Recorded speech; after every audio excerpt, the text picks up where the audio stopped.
One,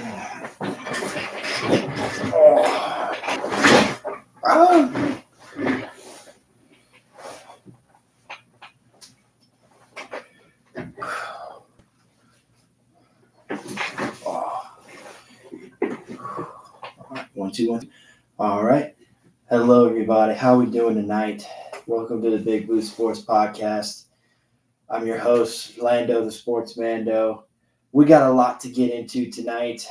All four major sports going on right now.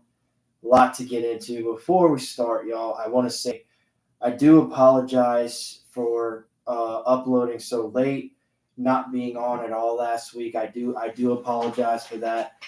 There was just a lot going on, with my kickball league that I'm in. My brother and his fiance just had their first child, and I couldn't be more happier. It's a lot of great things happening. Oh, Mike, hey, thank you for joining the show. Thank you so much, man. Yeah, I wasn't able to post it all last week. Just a lot going on with family stuff and other things. But I'm back on, y'all. I'm sorry I couldn't post Tuesday or Thursday, but I wanted to do a show tonight before all major sports events go on. The next for Saturday and so on. But hey, like I said, there's a lot to get into tonight, and I will be back on schedule for Tuesday nights and Thursday nights. I'll start doing shows at 9 p.m. now. I will start at 9 p.m. sharp for shows going forward. I say little brother, he's actually my stepbrother. Hey man, a brother is a brother. I'm never going to deny that. A brother is a brother. As long as you love each other and take care of each other very much. Yes. And like I said before, y'all, if you love sports, if you love talking about sports, just hit me up. Hit me up through any social media. I have all social media: Instagram, Snapchat, Twitter, X.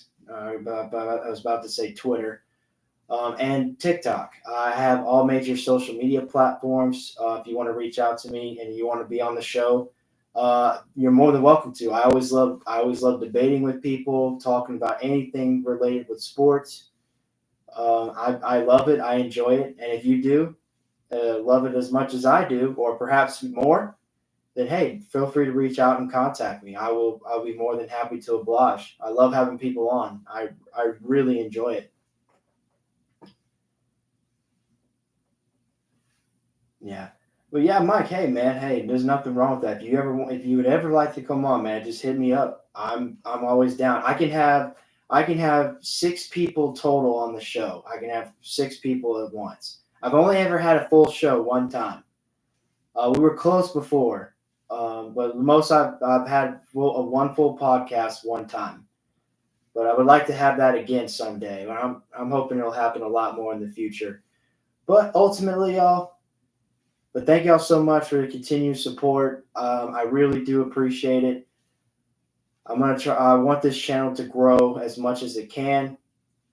I was wanting to, I posted a video on TikTok last night. I wanted to do a show last night. My computer was acting weird. I got it working again. Everything's cool, and here we are. But hey, guys, ladies and gentlemen, without further ado, let's get right into it. A lot has happened in the football world. A lot to talk about with college and professional. Texas obviously is not undefeated anymore. There's only 9 teams left in college football that are undefeated, haven't lost a game yet. Texas is not one of them. They lost to Oklahoma in the Red River Classic 2 weeks ago. It was a great game, by the way. 34-30. I watched every bit of it while Pat McAfee was giving the play-by-play. It was very interesting. I enjoyed it. It was a really great football game. It was, for a while, it was very stagnant. Like both teams just could not get anything going whatsoever. And it's just like, man, is something going to happen? Is somebody going to break through? But in the fourth quarter, both teams just came alive all of a sudden, and Oklahoma scored, then Texas would score right back, and then Oklahoma would match, and then Texas would match again. A lot of points were scored in the fourth quarter for sure. Texas did wind up taking the lead late with about a minute and 40 left in the game. They kicked the field goal, went up by 3. Unfortunately, though, that was not enough because Oklahoma wound up scoring with less than 10 seconds left in the game. It was 15 seconds. They scored with 15 seconds left in the game. But however, Texas did have a chance. They had a chance for a Hail Mary. Unfortunately, it didn't work, and Oklahoma wound up winning the Red River Classic. So congrats to them. They're actually one of the few teams left in FBS that haven't lost yet. They are ranked number 5 right now. They're not in the top 4. They are ranked 5. Honestly, it's been for the last 2 to 3 weeks. It's been the same 4 teams ranked in the top 25. Georgia's been at number 1. Michigan has been 2. Ohio State is now 3, and then Florida State is 4. Florida State has had some scares. They almost lost to Boston College. They won that game. But after that, they've been beating their opponents pretty well. I mean, they beat Clemson pretty good. I mean, that game was decided by 7 points, but Florida State was clearly the better team in that matchup. And then after the Clemson game, they pretty much just been blowing out opponents left and right. Like, it hasn't even been close. So, I mean, they've been remaining at number 4. Michigan, same thing. Michigan's been playing low-tier teams and not really doing much. I mean, they've outscored their opponents by more than 30 points for the last 3 weeks now. So Michigan hasn't really faced anything tough. And then another one, and then Ohio State. Ohio State has had some scares for sure. Ohio State, it took them the last play of the game against Notre Dame to win. They were at the 1-yard line, and there was less than 5 seconds left, and they were able to score, take the lead against Notre Dame in the final seconds. They won that game. And against Rutgers, they started off slow, but they gradually picked it up as the game went along, and they wound up beating Rutgers pretty good. And then they just Ohio State had to play against. Oh, so sorry. Ohio State played Penn State last week, which that was the game of the week in college football.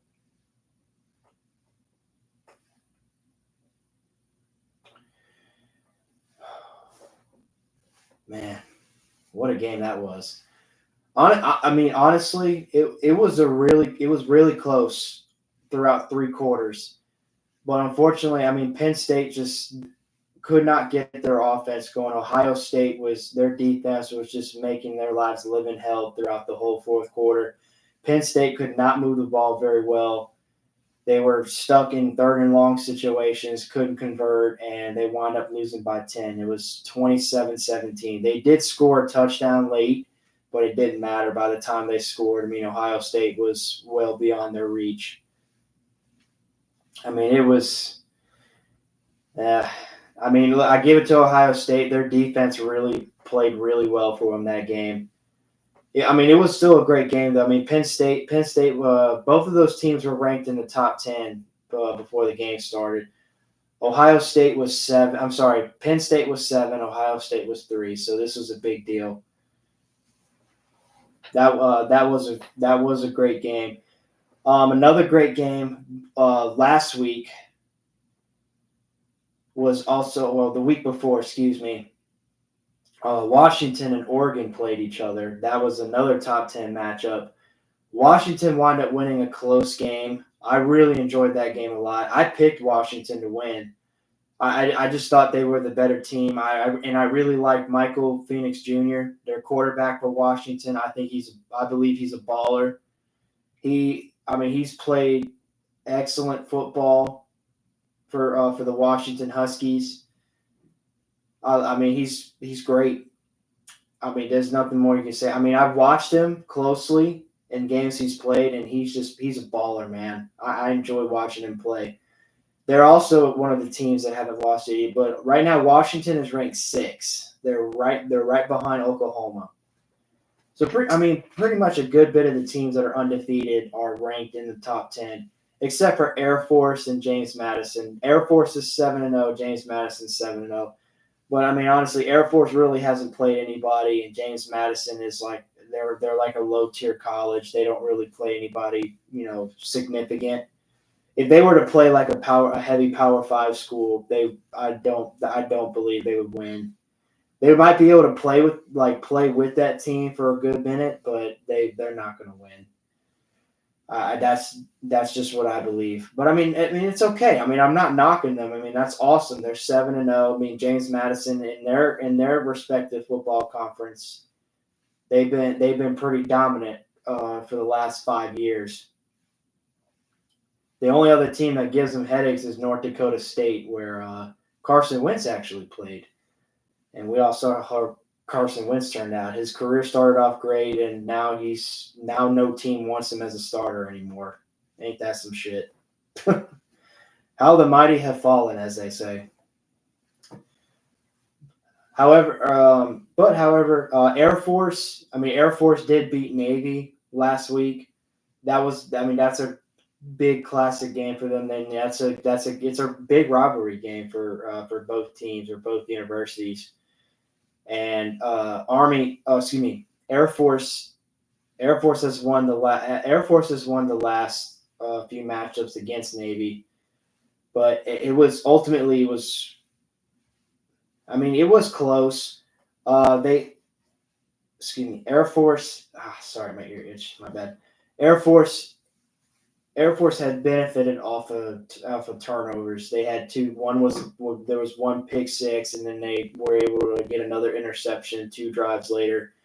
So Air Force heavily benefited off of turnovers there. Which I mean, there's nothing wrong with that. You love it when your defense balls out and helps out your offense. You love that.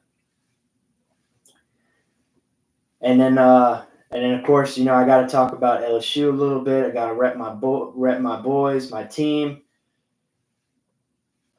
I want to be honest with you, y'all. I mean, I was really scared. I mean, after witnessing what they did against Ole Miss, and then after almost losing to Tennessee, I'm sorry, Tennessee, Missouri. After almost losing to Missouri, we won that game, and then the next week we played Auburn.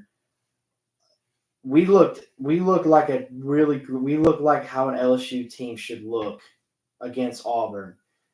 Auburn could not really score on us. Our defense played amazingly. Our offense was fantastic. Jaden Daniels is dropping dimes. I'm really hoping he's in the Heisman watch now because USC has lost their last 2 games. USC has lost their last 2 games.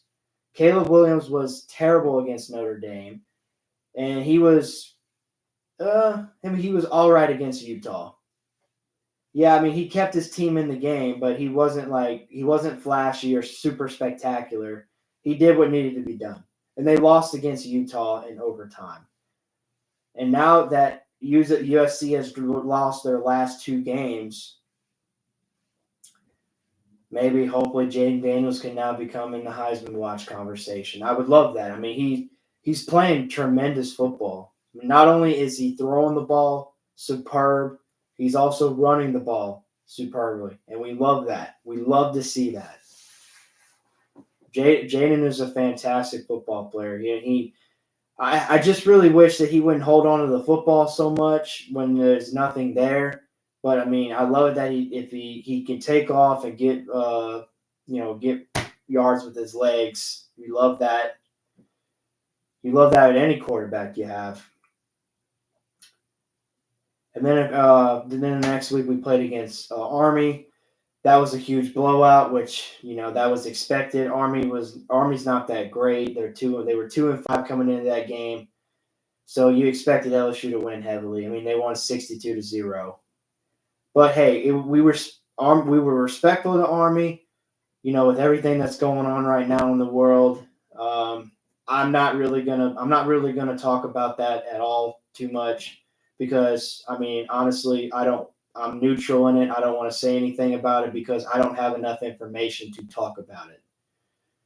But all I'm saying is war. What is it good for? Absolutely nothing. That's all I'm gonna say. Because really, what is it good for?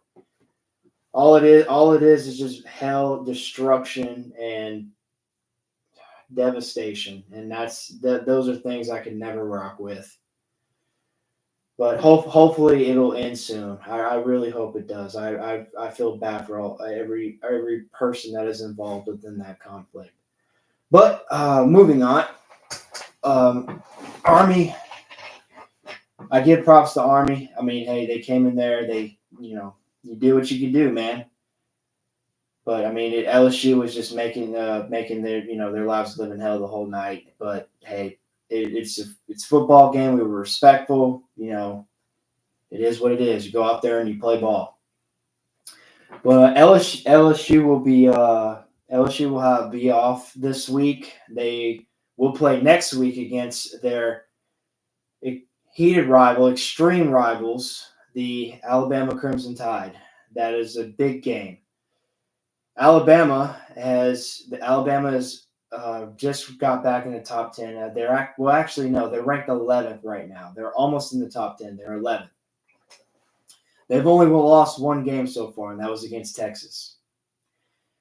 Their team is playing really good football as well. Even though they don't really have a great, superb quarterback, Jalen Milroe has shown signs of improvement as the weeks have gone along. He played really well against Texas A&M, played really well against Ole Miss, and they played really well against Arkansas. Arkansas almost came back and beat him, though. It was close. I thought Arkansas had him there for a second. But ultimately, it's going to be a great game. And look, I'm not trying to be biased when I say this, but I will say I do believe LSU will win this game. And just because our offense is just too good. Now the defense I am worried about because Alabama, they're always a top tier team in the SEC year in, year out. Even though they don't really have a great, superb offense, there is a chance that Jalen Milroe will have a breakout game. He will do really well. Sorry. My thing paused. Okay, we're good. All right, we're good now. All right, sorry about that. But no, with everything that has happened with Alabama, I mean, they're winning these close games. Their defense has shown up in crunch time when it needs to be, and you love that from your team.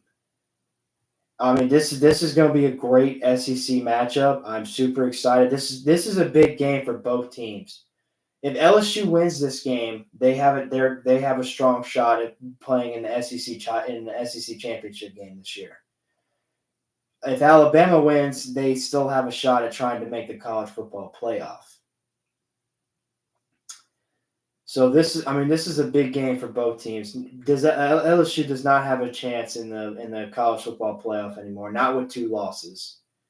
If they only had 1 loss, yes. But however, it is what it is. At least we have a chance to play in the SEC title game, and then we'll try to improve and be better for next year. But college football, y'all, through 7 weeks. Week 8 will start tomorrow. Well, the major games will start tomorrow. Week 8's kind of started already for tonight. But through 8 weeks of college football, y'all, we have seen a lot of great games. And I'll tell you, I mean, it's been a spectacle. I enjoy it so much. Football is one of my favorite sports to follow. And then after that is baseball. And it's just like, man. I will say though, I feel bad for Colorado fans. I mean, they had a 29-point lead against Stanford and blew it and lost to Stanford. God, Deion was so mad. pissed. I would be pissed too. Up 29 points and you blow that lead. Golly. I mean, of course, I knew once they were going to play like top tier schools, they were going to have a challenge. Sure enough, they did against Oregon and then against USC the next week. They played really well against USC. They almost came back. But I mean, ultimately, Deion's doing what he can do, or you got what you got, man. I mean, I think he's a terrific coach. I don't think he's bad at what he does. I think he's a great motivator. I think he does need to be better with calling, like with schemes and play calling and all that. But I mean, you can work on that. You can get better with that. They'll probably still get a bowl game this year for sure. But yeah, some great week 8 games. But if we want to have a chance in the SEC title game, we do need Ole Miss to lose. Ole Miss to lose another game, or 2 more games for that matter. Ole Miss is playing against Tennessee. I want to say I can look at that real quick. So sorry.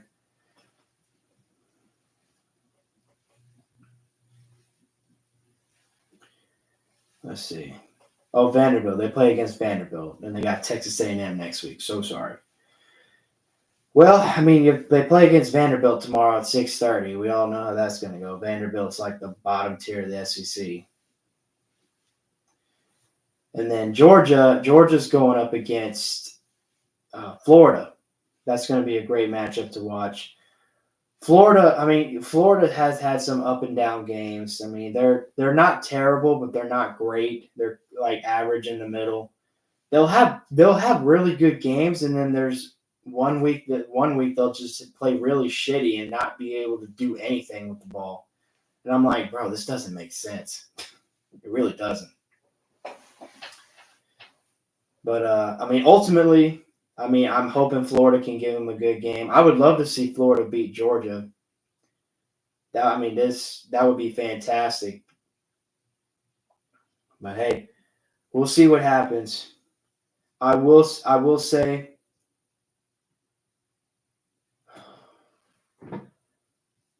Look, Georgia's had some couple close games as well.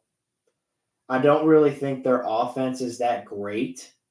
I really think they benefited a lot from how great their defense has played, and they piggyback off of that a lot. But I mean, they're still a great football team. I do believe Florida can go toe to toe with them. I don't think it's going to be a blowout like what Georgia played Kentucky, where that was just a major blowout win for them. I expect this to be a close game. I really do. Even though Florida's been up and down, I do believe Florida can be a great matchup for them. I'm excited to watch the game for sure. I know other people are as well.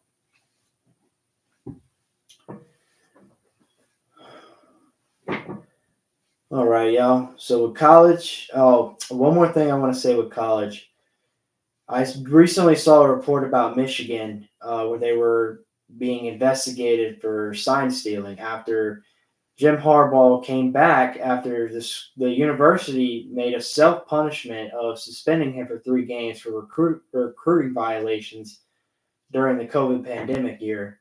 And I'm like, okay, whatever. And then now they're being investigated for sign stealing. And I'm like, man, it's just like Michigan, they can't catch a break. Like they're trying to get onto them for so much shit. Like, bro, just let them play football.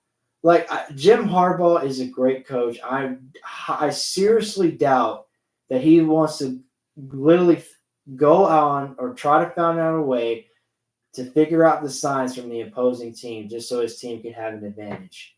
I don't really believe that. Like Michigan's always been a great football program. They've been a great university.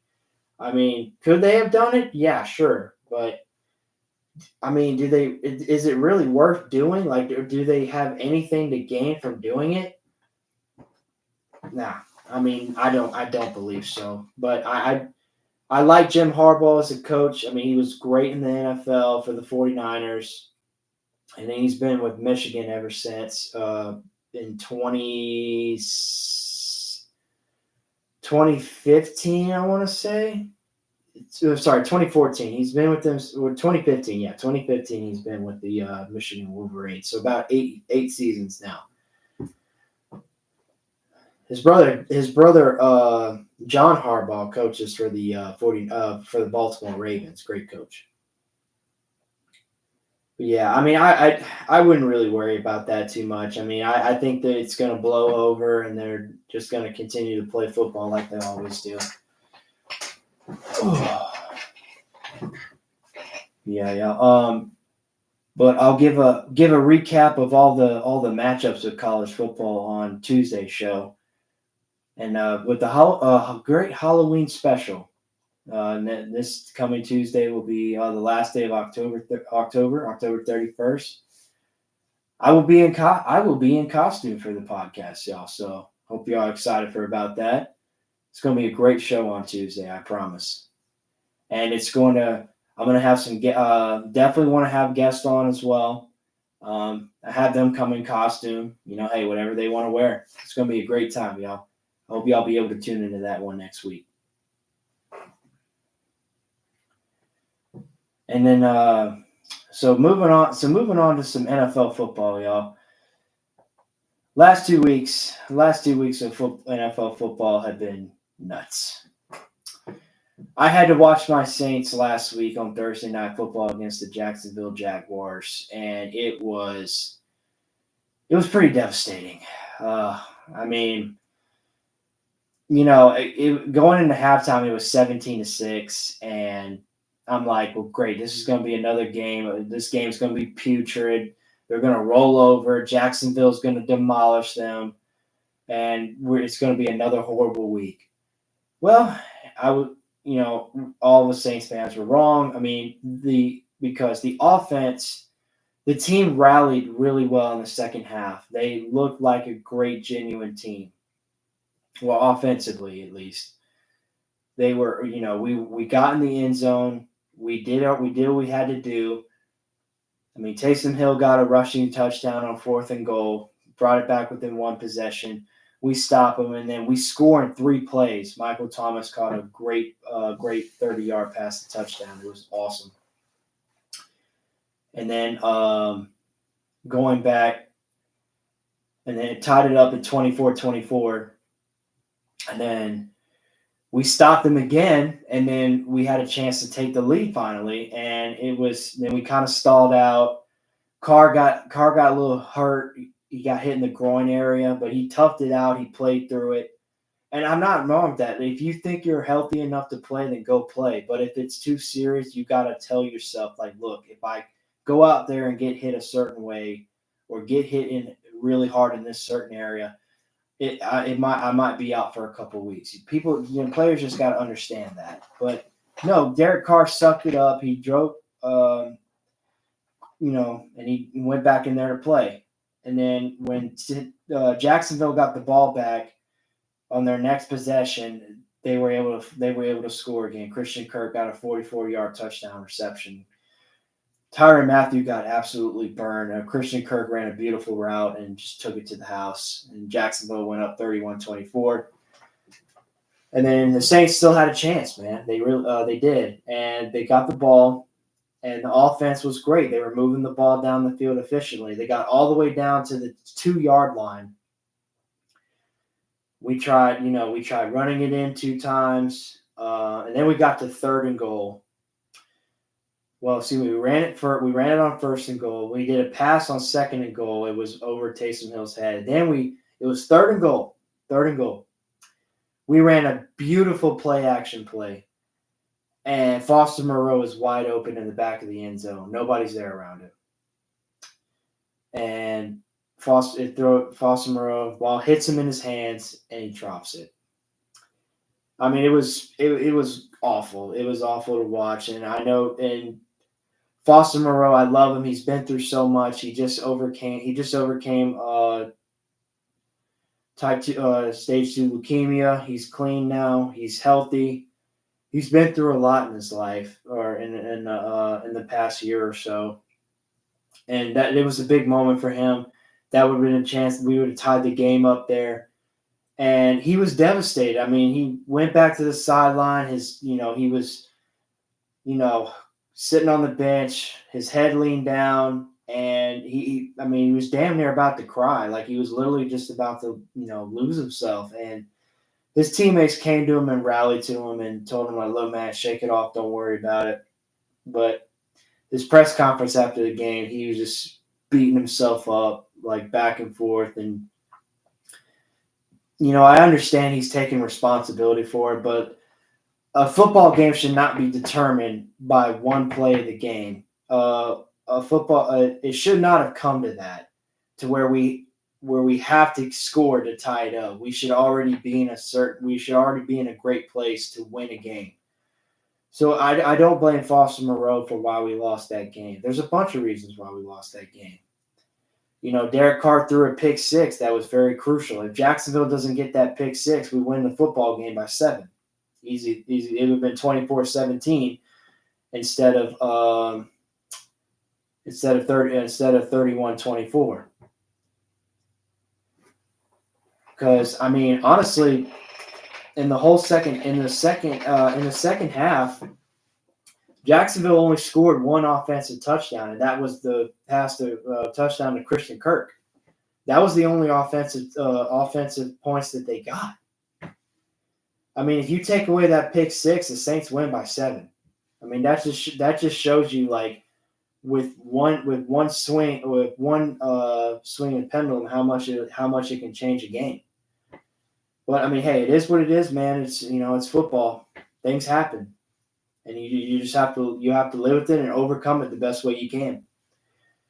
But the Saints did lose 31-24. We are on a 2-game losing streak.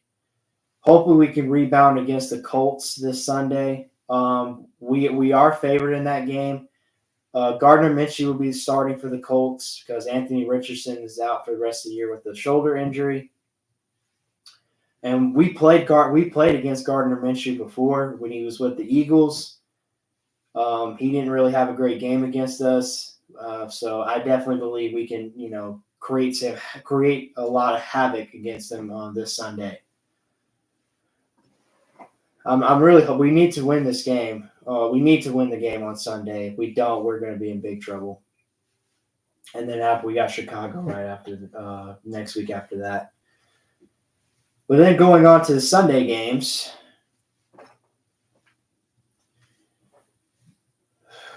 Let's see.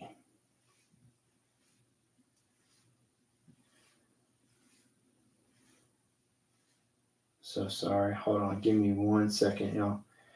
Yeah. So and then going on to so NFL is also in week 8 as well. We're already 8 weeks into the NFL season. And then going on to the next games. The Falcons won a nail biter against the Bucs, 16-13. Koo kicked a game-winning field goal, gave the Falcons the lead. Now the Falcons are the leaders of the NFC South. They're at 4-3.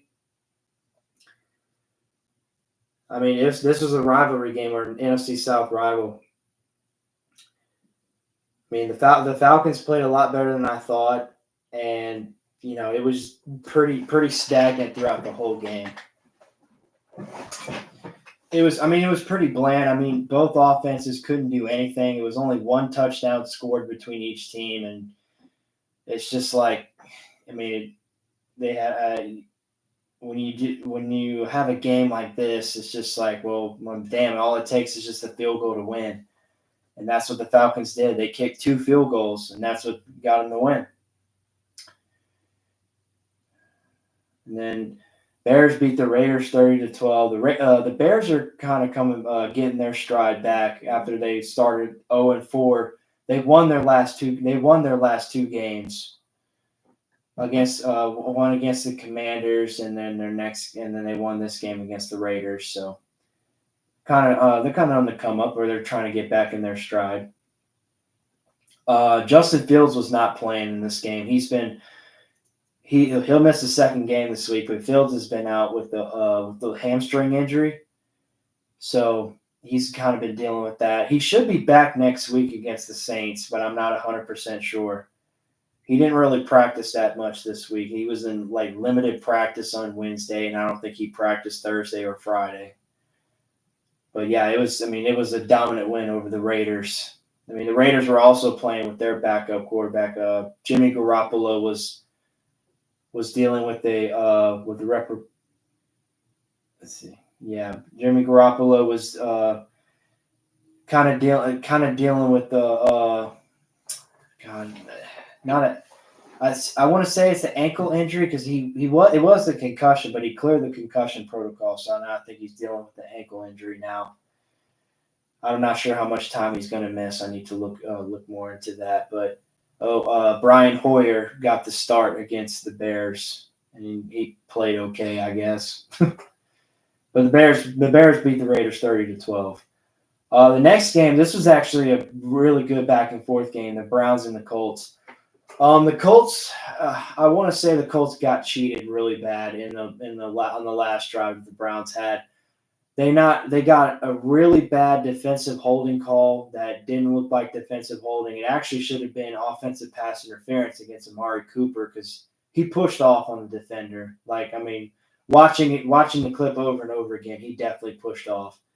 And then the next play, it was pass interference against the Colts when the quarterback threw the ball damn near in the stands. Like, that ball was not catchable whatsoever. But they called pass interference, and that it was terrible officiating that game.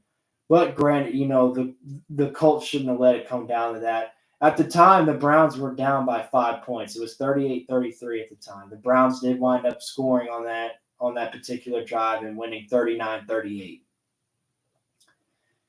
It was just bad officiating at the end. I do believe the Colts got screwed, but I mean, you can't give the Browns an opportunity to do that, though. I mean, you were winning this game tremendously. I mean, because PJ Walker was the starter for the Browns. Deshaun Watson has been dealing with a concussion injury.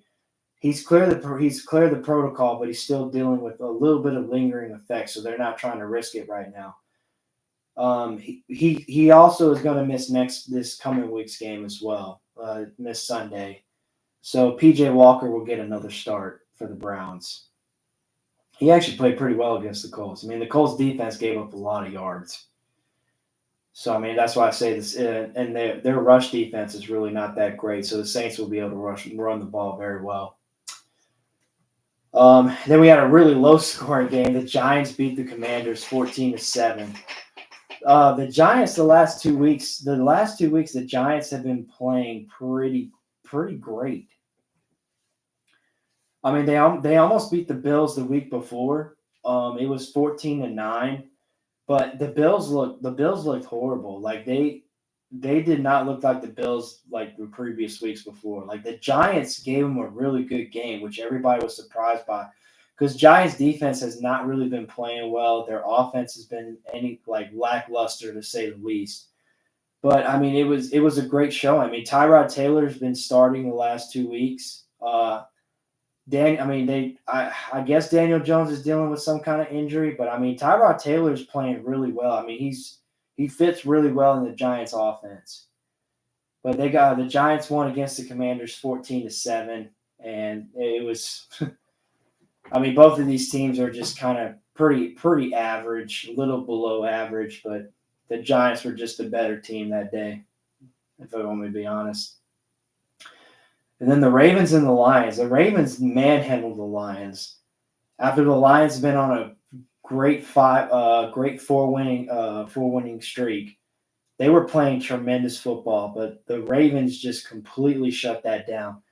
The Lions could not pass the ball. They could not run the ball. Like, the Ravens defense was playing extraordinary. And Lamar Jackson had the game, really great game of his life. I mean, he was 21-27, 357 yards, and 3 touchdowns. It's the best game of Lamar's career. And he ran the ball for a good amount of yards as well. So, I mean, that was just all Ravens that day. And then the Ravens are leading the AFC North at 5-2, where the Steelers are right below them at 4-2. Steelers are another surprise team. I'm actually surprised they have a winning record. Their defense is amazing, but their offense has been very lackluster. But I mean, they find ways to win, man. Mike Tomlin finds ways to win, and you love to see that.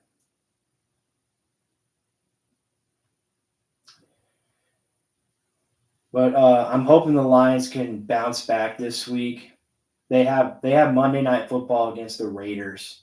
They should be able to. I mean, the Raiders are okay. They're not the best, and they're dealing with shit because Devontae has spoken out against his frustration of not being very involved in the offense, and people were asked, "Are you going to trade Devontae?" Yada yada yada, and they're like, "No, we're keeping Devontae. He's a great player. We're going to keep him with us."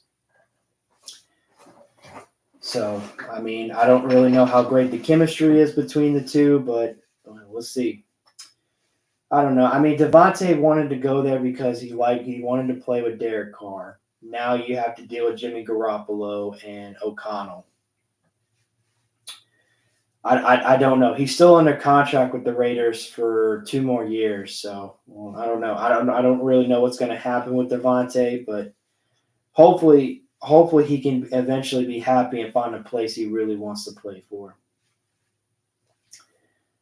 And then a surprise game when previous week, the Patriots beat the Bills 29-25. This was a surprise win because the Patriots have been putrid the last couple of weeks, where they've barely been able to score any points, but they played really well against the Bills. So, I mean, I tip my hat off to them. I mean, and this was also Bill Belichick's 300th career win. 300th career win. He's second all time to Don Shula. Don Shula has 365 career wins as a head coach. Of course, Don Shula coached the Miami Dolphins for 25 years and he's the all-time winningest head coach in NFL history with 365 wins. And Bill Belichick is the only other coach. He's the only coach that's close to him right now with 300. But I mean, hey, we'll see. I mean, it was a bad loss for the Bills, but the Bills were able to win last night against the Buccaneers. That was a big win for them. I'm actually happy they beat the Bucs because that helps the Saints out a lot. They're now second in the division at 3-4. If the Saints win Sunday against the Colts, they'll be second place, and then if the Falcons lose, they will be tied for first place with the Saints. But the Falcons have to lose, of course. I'm not sure who they play next week, but we'll get into it in a minute. The Seahawks beat the Cardinals 20-10. No surprise there. Geno Smith's been balling out, been playing really well. The Cardinals they're really a beat up team right now. I mean, Zach Ertz is on IR. James Conner's on IR. I mean, they're dealing with injuries. So, I mean, they're just trying to make it by the best they can.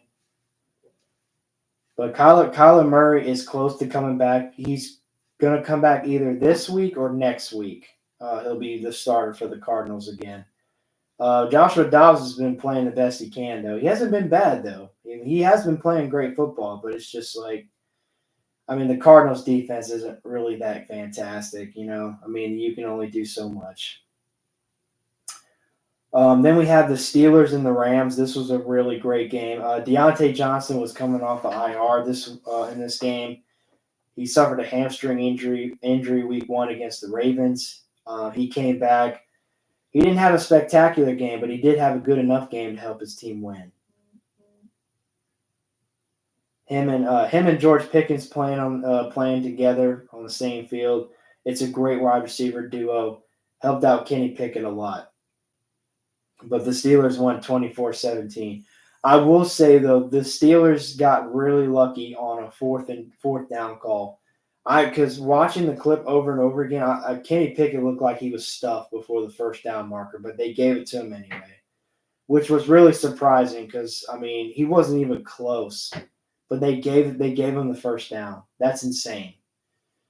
So, yeah, it wasn't really a great week for officiating last week. There were a lot of very questionable, controversial calls in a good bit of games. Hopefully they'll get their act together this week. Let's hope. But hey, congrats to the Steelers though. They won 24-17. Chiefs beat the Chargers 31-17.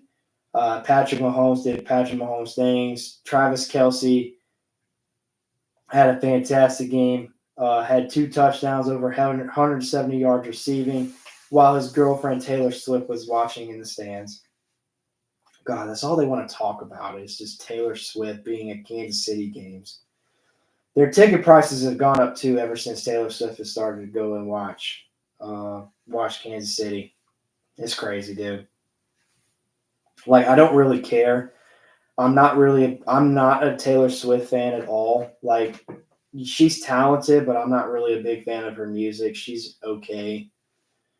I mean, I'd rather listen to other people than listen to her. But hey, kudos to you, Taylor Swift. Hopefully, you and Travis Kelce have a flourishing relationship. But yeah, I mean, Justin Herbert looked so off in this game. Like, I mean, every time they try to get the offense going, Kansas City just, had the right scheme every time, it seemed like, and it just, they couldn't really get nothing going, man. It was tough. But I mean, the Chargers will play against the Bears this week on Sunday Night Football, so this can be a good opportunity for Justin Herbert and the Chargers to have a good bounce back game. Let's hope. The Broncos beat the Packers 19-17. This was a really ugly game, y'all. Like, the Packers are not that great of a team, nor the Broncos. This was just like a very ugly game.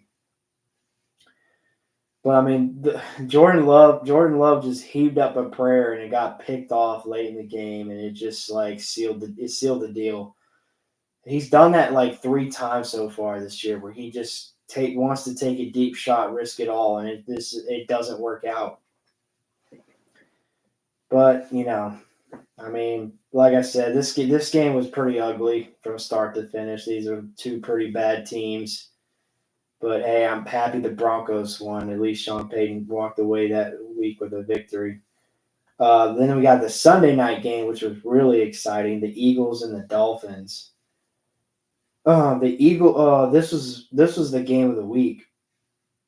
It started off slow, like both teams were struggling against opposing defenses. Both teams started off with the 3-3 or field goals on their first possession. And the Eagles started pulling away a little bit. Dallas Goedert got the first score, and then Jalen Hurts got a rushing touchdown their next possession. They were up by 2 possessions now, but the Dolphins came roaring back. Tua threw a beautiful pass to Tyreek Hill. Brought the game within 1 possession, and then Jalen Hurts got picked off on a horrible shovel pass or whatever the fuck it was, and the Miami took it to the house. And that made it 17-17. And then comes the fourth quarter where the Eagles just absolutely came alive offensively and defensively. They were moving the ball so well in the fourth quarter, and their defense was shutting down Miami. Like, Tua couldn't do nothing. That defensive front was making his life a living hell in the late in the fourth quarter.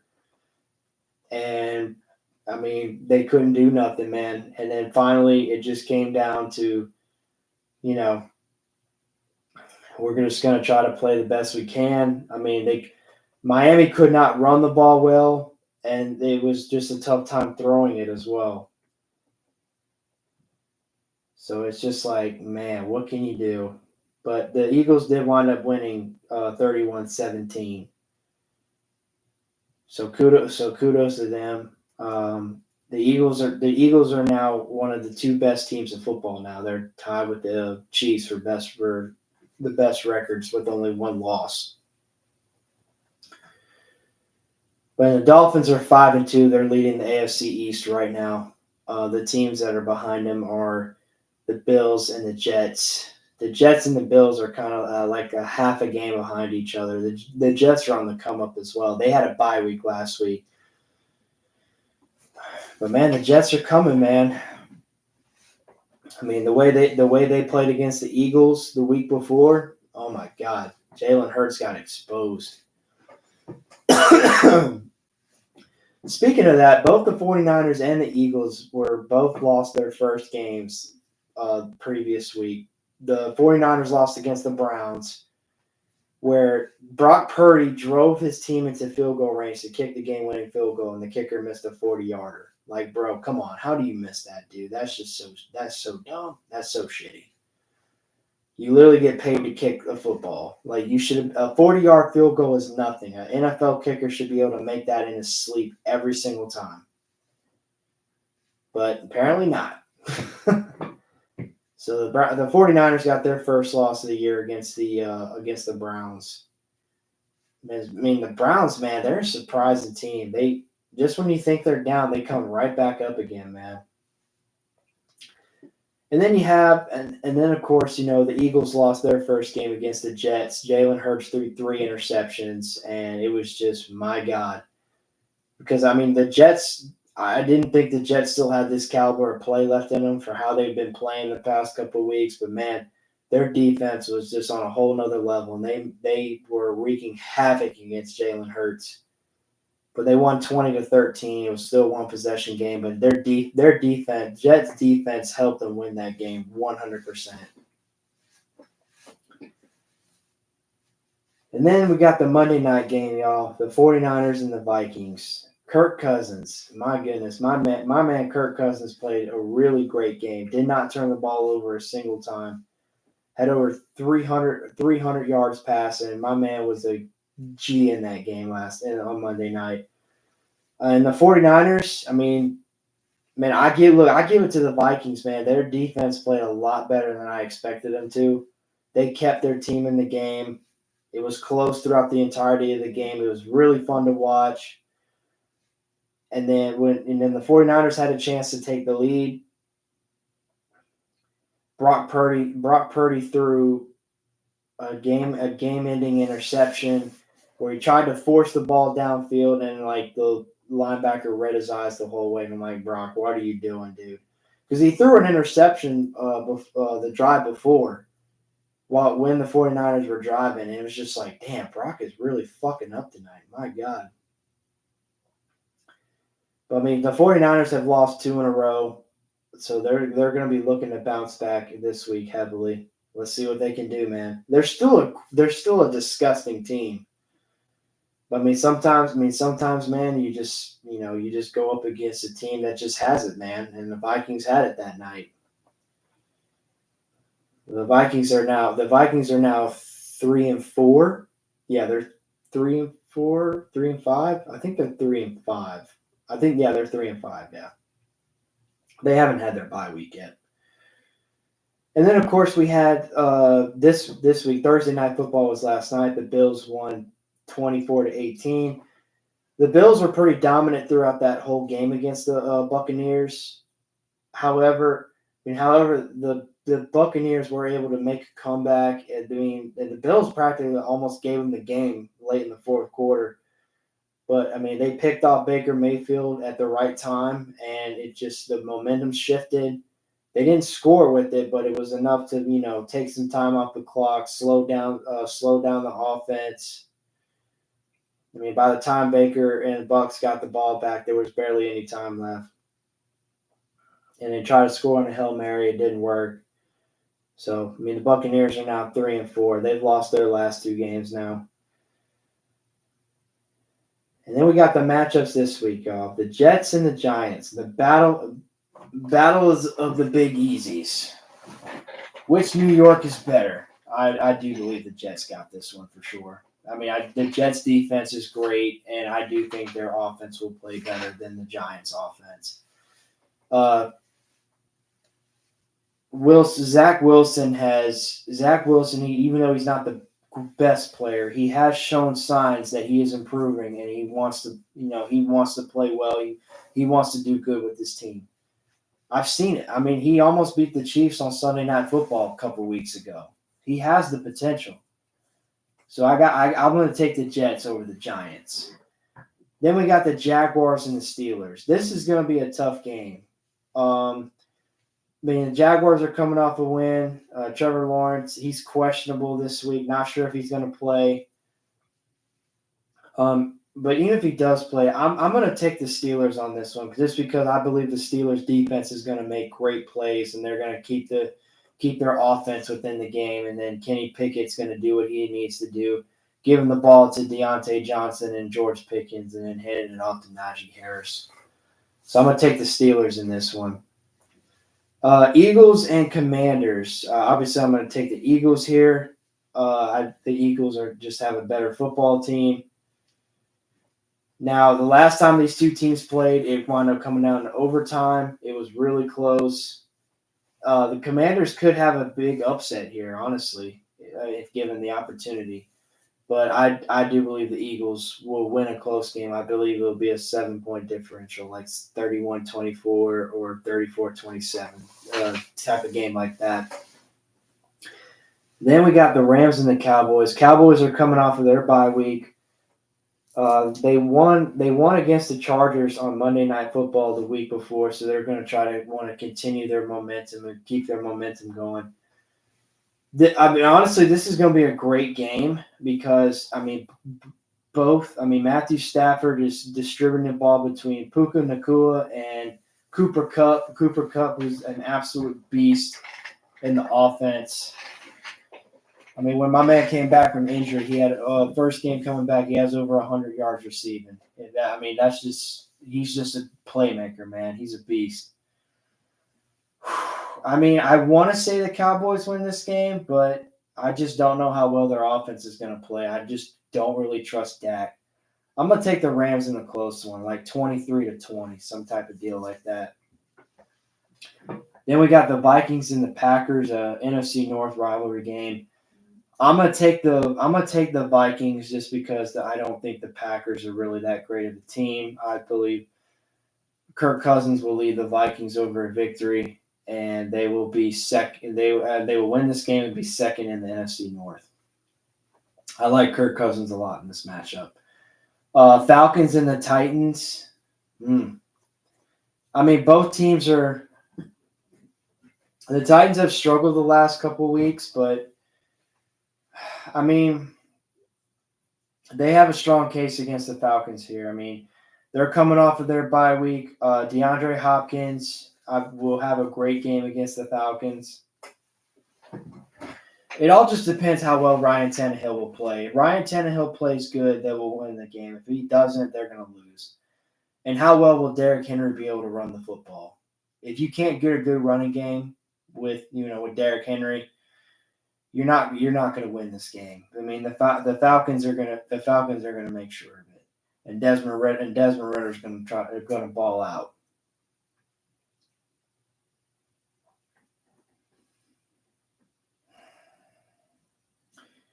Yeah, guys. But here, while I'm going over the Week 8 matchups for the NFL, y'all more than welcome to leave a comment down below on who you think will win these matchups coming Sunday and for Monday Night Football as well. Same thing with college game as well. Leave your prediction down below in the comment section below for college scores as well.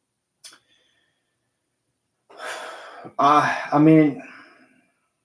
don't want the Falcons to win this game, but I think the Falcons will win a close one, like just barely. So I'm going to take the Falcons, unfortunately. Then we have the Patriots and the Dolphins. The last time these two teams played, the Dolphins won by 7. The Patriots made it a close game. It could be the same way before. Maybe the Patriots will play really hard against the Dolphins, but I do believe the Dolphins will win this game. They're going to want to bounce back after that Sunday night loss against the Eagles.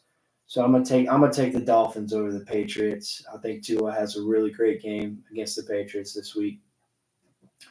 Then we have the Saints and the Colts. You guys know, even though I'm a biased Saints fan, looking at this game overall, I'm going to take the Saints just because, if we just stop Jonathan Taylor, then they don't really have that much on offense. Yeah, they got Michael Pittman, who's been playing really well for the Colts, but he'll be locked up by Marshawn for sure. I mean, he'll get a couple catches here and there, but he's not going to have a breakout game against the Saints. I mean, if we just play smart, our offense gets off to a great start. We can run the ball efficiently. We will be able to beat this. We will be able to beat the Colts because I don't think Gardner Minshew is not going to beat us. We're not going to let that happen. I promise. Because we faced Gardner Minshew before and we won pretty well. So when he was with the Eagles still, so I'm going to take the Saints. Saints by 10. You know, I'm going to say Saints by 10. Then we got the Texans and the Panthers. I'm taking the Texans all the way. I don't really think that. I mean, the Panthers are the only team in the NFL that has not won a game yet. They are 0-6. They could possibly get their first win against Houston this week. I mean, Houston's been playing hard, man. C.J. Stroud's looked really good. DeMeco Ryans has done a great job with the Texans. I'm going to take the Texans in this one. Then we have the Browns and the Seahawks. God, this is a tough one. I'm going to honestly take the Browns, man. I mean, just the way the Browns defense has been playing, I mean, they should win this game. Even though P.J. Walker will be starting. I mean, Jerome Ford could possibly play this game. He was listed doubtful because he suffered an ankle injury last week against the Colts, and they said he was going to miss 1 to 2 weeks.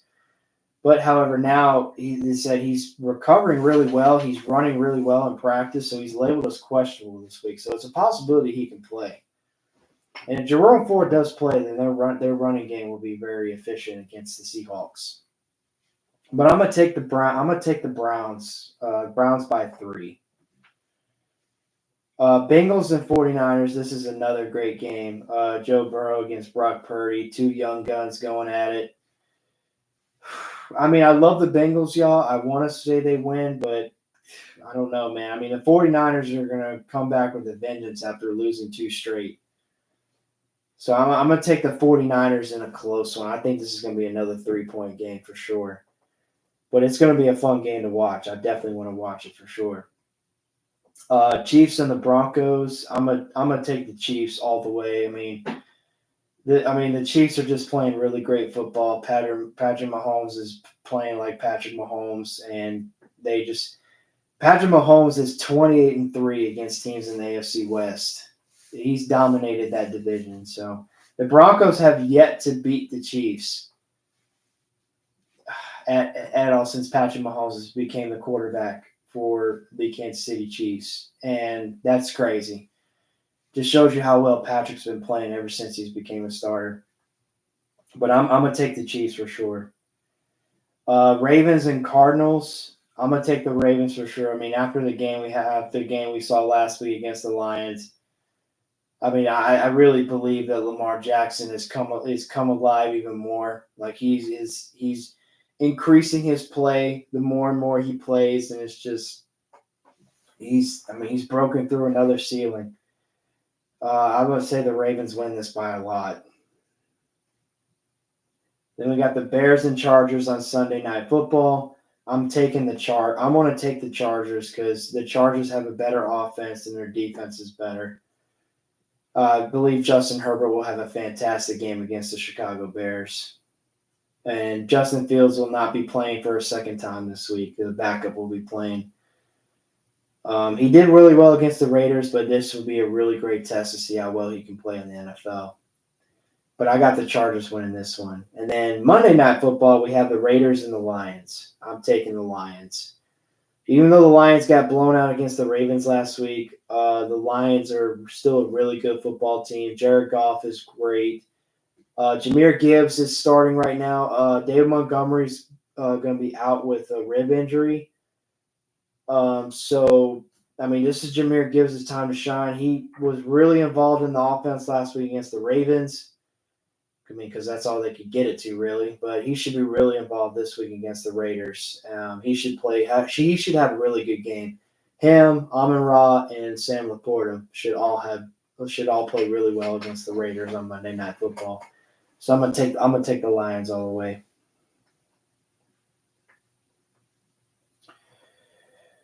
All right. So that's all the matchups for NFL this week. But like I said, guys, leave a comment down below on your predictions on who you think will be the winner of each game this week. All right, y'all. So moving on to the next topic, we got baseball, professional baseball. Right now, Game 1 of the World Series is actually should have ended tonight. It was the Rangers. The Rangers and the Diamondbacks are in the World Series this year. The Diamondbacks won for the NL, and the Rangers won for the AL. The Rangers won 6-5 tonight. They were down, but it looks like the Rangers made a comeback and they take Game 1 of the World Series. So the World Series is the best of 7. So whichever team wins 4 games first is the champion. The Rangers have not won a World Series in their franchise ever. They've been a franchise for about 60-something years, 65 years now. They've appeared in a World Series, but they lost it. Their last World Series appearance was 2011, but they lost. But the Rangers have a really good team, man. They really do. The Rangers were in the wild card spot. They swept their team. They swept their first opponent. Then they had to play against the they played against the Baltimore Orioles. They swept the Orioles. And then they moved on to the next round where they had to play against the Houston Astros, their division rivals. And they were down 2 games to the Astros, but they won Game 6 and Game 7 to advance to the World Series by scoring double-digit runs. They scored more than 10 runs in the last 2 games they played against the Astros, which was fantastic. Because, my goodness, I did not want to see the Astros in another World Series. I really did not. But, man, the Rangers they're a really great team, man. I mean, Adolis Garcia, they have a really great pitching staff.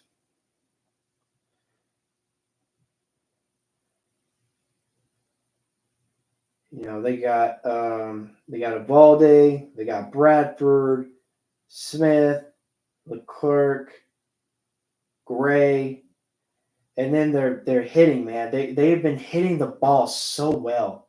They have one of the best averages in postseason history.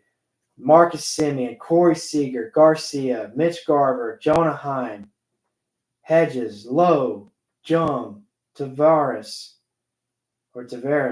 I mean, man, they have such a great lineup, man. They have built this team really well. They have really great hitting ability on this team. I mean, they were able to win tonight. They had home runs from Corey Seager and Garcia, and man, those are great batters, man. Corey Seager's a shortstop for the Rangers. He's one of the best shortstops in the league, man.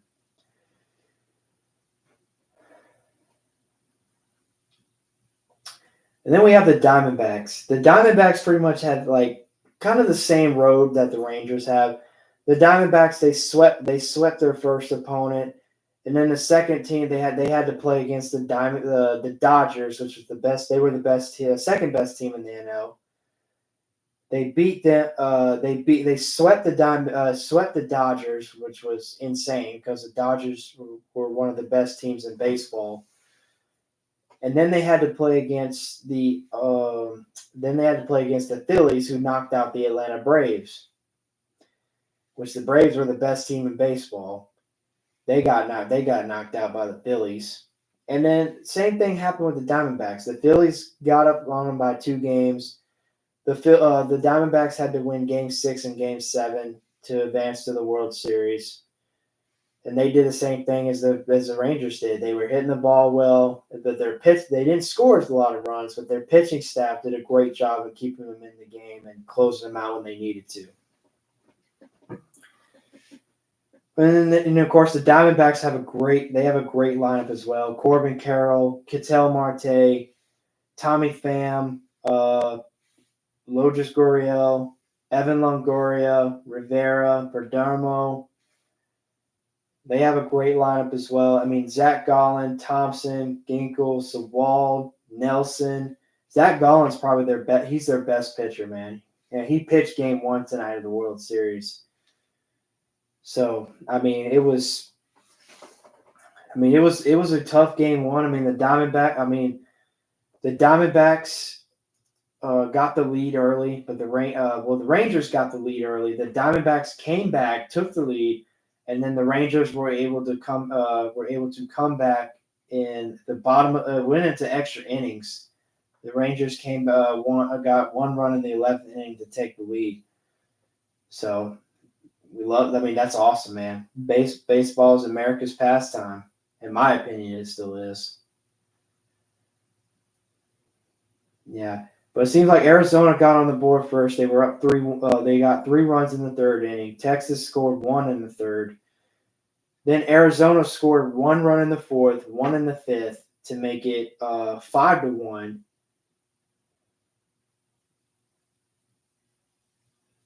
Wait a minute.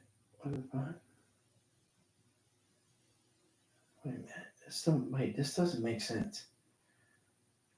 So that's 5 runs.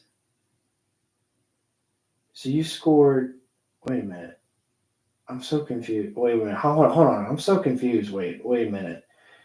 So, wait. Oh, it's only showing the second. Okay, it's only showing it's only showing innings 2 to 11. What the hell? Like show me the whole game.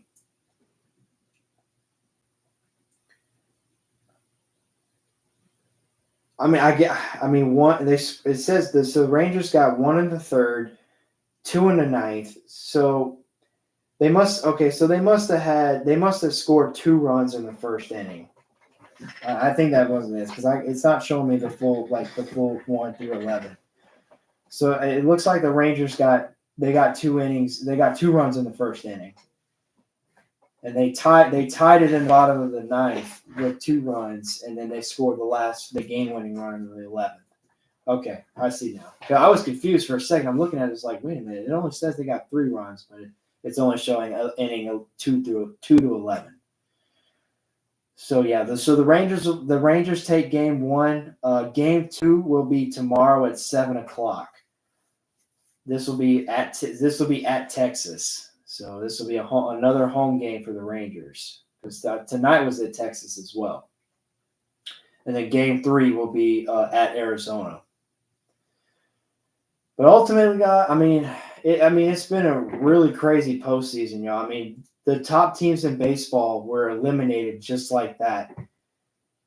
I mean, by wild card teams that had to work their way up, and it's crazy, man. I mean, these teams want it, man. I really want the Rangers to win it all, just because the Rangers have never won a World Series ever, never won a title in their franchise.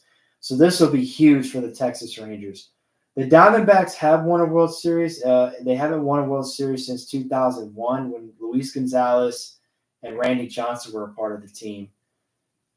And so it's been 22 years since the Diamondbacks last won a World Series. So, but I'm still going to take the Rangers. I think the Rangers have a better squad ultimately, but this is going to be a great World Series. I think this series will come down to 7 games. Whoever will win the 7th game will be the champion.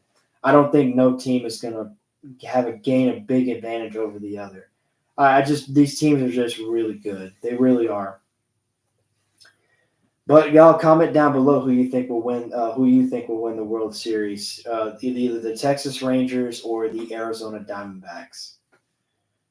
I'll talk more about Game 2 and Game 3 on Tuesday's show as well. But man, it's so crazy, man. The Orioles, the Braves, and the Dodgers, like pretty much the top 4 teams. I mean, the Astros were second in the AL. They were the only top tier team that actually made it far in the postseason where they did not get eliminated. It's crazy, man.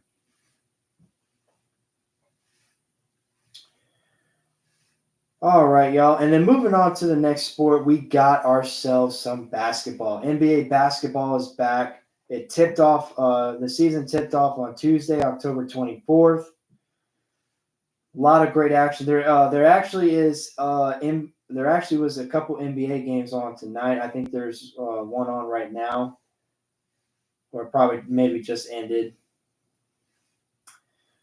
So the Warriors beat the Kings 122 to 114.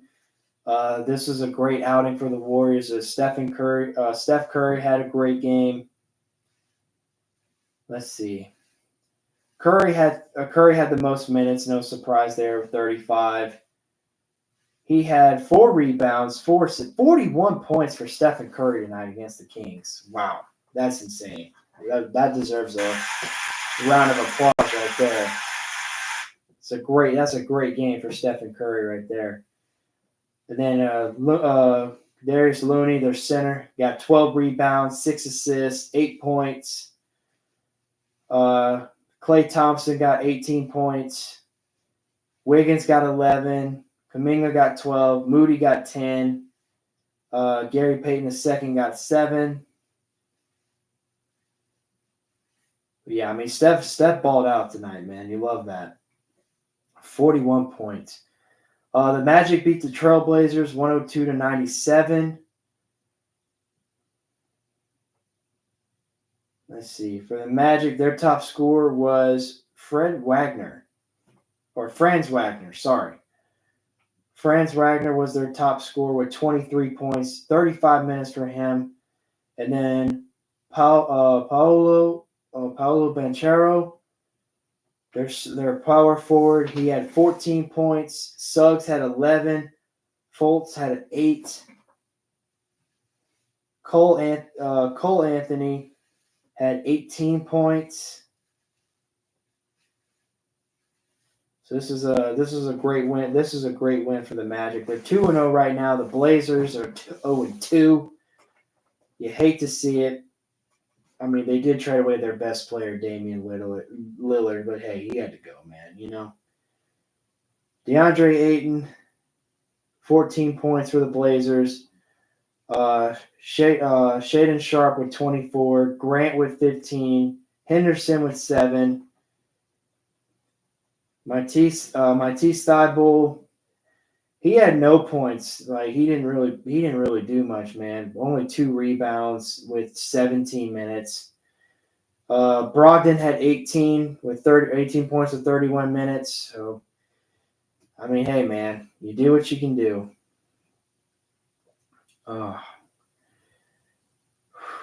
Sorry. Let's see. The Jazz beat the Clippers 120 to 118. That was a close game. Let's see. 35 points for Laurie Markkanen, French basketball player. John Collins had a great game for the Jazz. 13 points, 12 rebounds. Clarkson with 13 points. Horton Tucker with 10, Olnick with 15, Sexton with 13. So, damn, you have 6 players scoring double-digit points. That's awesome. You have that many players score that many points for your team, man, that's incredible. They win a lot of games with that. And, of course, for the Clippers, Kawhi Leonard had 25 points. Paul George with 36. And Paul George and Kawhi Leonard both had almost 40 minutes of playing time, and then Russell Westbrook had 37. God, Russell only had 4 points, man. 9 rebounds, 4 assists. Batum with 8 points. Powell with 20. Highland with 12. I mean, damn, man. I don't know how Russell Westbrook only had 4 points, man. Doesn't seem like he's getting better from last year. I know he struggled last year.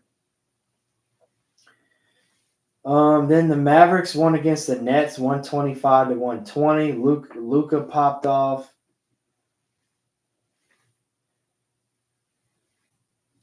Let's see, Cam Thomas, one of their rookie star players. Cam Thomas had 30 points. Bridges with 18. Dinwiddie with 23. Simmons with 10. He also had 10 rebounds, and he almost had a triple double. 10 rebounds, 8 assists. Not bad. And let's check out the Mavericks. Williams with 5. Jones Jr. with 4. Luka Doncic with 49 points. Wow. 10 rebounds, 7 assists, almost with a triple-double. Great game by him. Tim Hardaway Jr., 19 points. Golly. Luka just balled out, man. I like Luka. He's one of my favorite players. The Bulls beat the Raptors 104-103 in overtime. Really close game there. The Spurs beat the Rockets in overtime 126-122. Celtics beat the Heat tonight 119-111. The Thunder beat the Cavaliers 108-105. The Knicks beat the Hawks 126-120. The Nuggets beat the Grizzlies 108-104.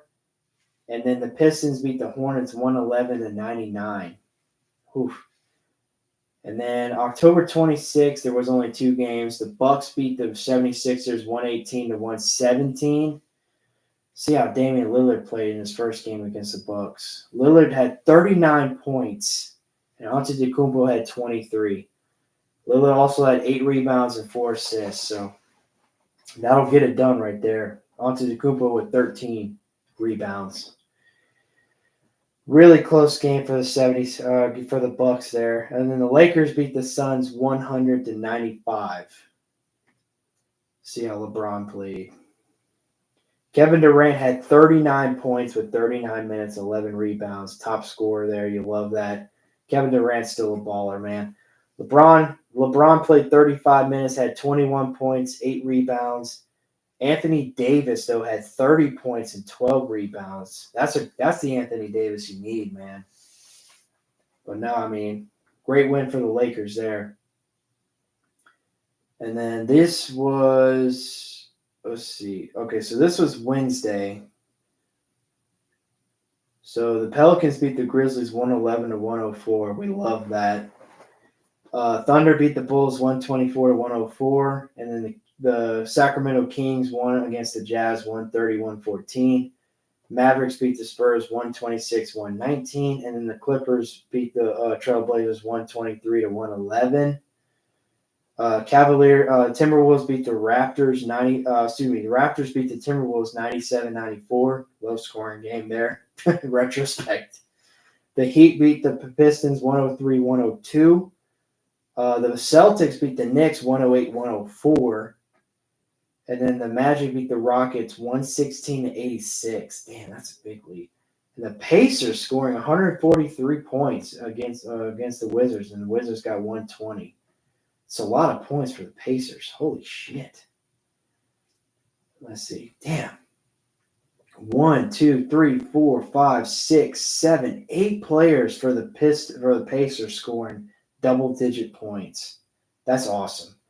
Haliburton, Brown, Turner, Toppin, Mathurin, Nembhard, Smith. God, they just balled out for the Pacers, man. Then the Hornets beat the Hawks 116-110.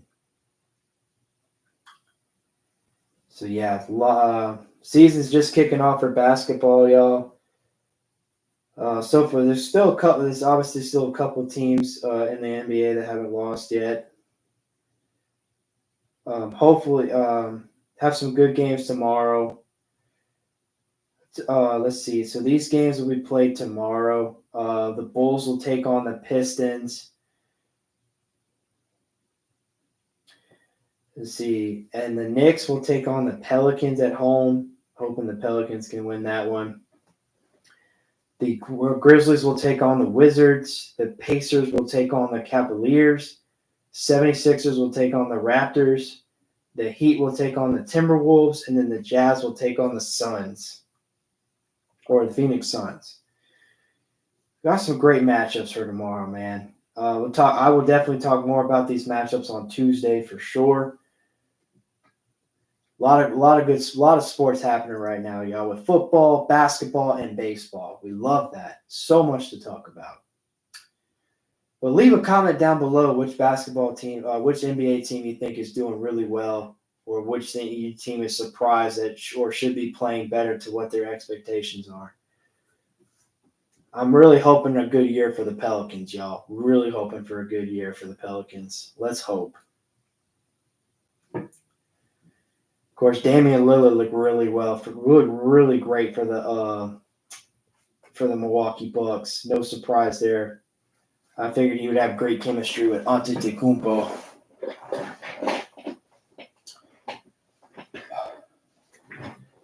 All right, ladies and gentlemen, and of course, the last sport I'm going to talk about for tonight. Go over it a little bit. UFC.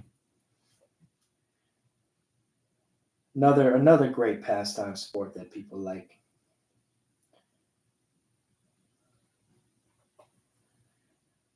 Let's see. 290. Let's see. Was it 294? Yeah. So Okay. So that was October 21st. Let's see. 290. Let's see. UFC 295. Okay. So this. Okay. So October. Wait, no, it's October 21st. No, wait, that's right because. Okay. Yeah. So this was last week. Okay. So the main card last week, the main event was Islam Makachev against Alexander Volkanovski. Islam won. He won in round 1 by TKO knockout. So he retains his title. The middleweight, which is the co-main event, was Kamaru Usman versus Khamzat Chimaev. Sorry if I'm saying your name wrong. I'm sorry. But he won by decision. Seemed like he had the better points, better score. And then the light heavyweight was a draw, no contest. Johnny Walker and Magomed Ankalaev. So I actually saw clips of this where I didn't really understand what happened, but the fight was called because I think Johnny did something. I don't know if he did something illegally or if something happened to where like the other fighter just could not go anymore, but the fight was called. But hey, two fights got canceled and changed to other things, but I mean, not really a big major event, but I did see clips of the Johnny Walker thing where it was just like a no contest. And I don't know. It was very confusing. But if y'all know what the issue was, leave a comment down below because I'm still confused trying to understand. But God, Johnny was so pissed, man. He was pushing the referee, and then freaking Dana White had to come in there and say, "Look, you got to calm down, bro. You got to get your shit together right now." But yeah, UFC 295 is the next one coming up. So this will be on New York City on November 11th. The main event is Jerry Prochaska versus Alex Pereira, and then the co-main event is Sergey Pavlovich versus Tom Espinal. That's the co-main event for 295. Alex Pereira is a great fighter. He fights really well. So I'm gonna take him for the winner in the main event. But as it gets closer, we'll definitely talk more about it and give our pieces on it. But I mean, hey man, it was a crazy fight card for what I watched. For just from the clips I watched from like Johnny Walker versus the other dude. But hey, hopefully something like that doesn't happen for a while. I know people were very upset about that.